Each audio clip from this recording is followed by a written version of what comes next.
पहलगाम में मारे गए अफराद के लवाहिकीन ने मोदी सरकार को आड़े हाथों ले लिया। मकबूजा कश्मीर में कत्ल बैंकार की लाश सूरत पहुंची तो बेवा ताजियत के लिए आने वाले यूनियन मिनिस्टर CR पाटिल पर बरस पड़ी।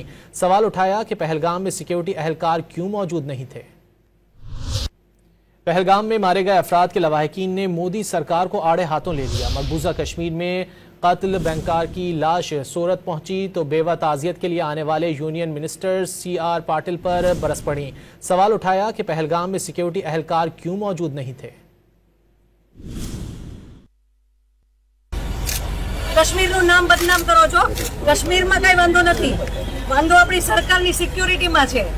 આજ પછી કોઈ દિવસ કોઈ વોટ જ નહીં કરતા। જો આપણી ગવર્મેન્ટને પોતાની જ સુવિધા રાખવી છે, તમારા પાછળ કેટલા VIP હોય છે, કેટલી ગાડીઓ હોય છે, તમારો જીવ જીવ છે। આ ટેક્સ પે કરે છે એનો જીવ જીવ નથી। આ છોકરાઓનું શું, આનું ભવિષ્ય શું? આને ડોક્ટર બનાવી છે, આને એન્જિનિયર બનાવો છો, હું કઈ રીતે બનાવીશ? નહીં, મને ન્યાય જોઈએ। મારા છોકરાનું ફ્યુચર ખરાબ ન થવું જોઈએ।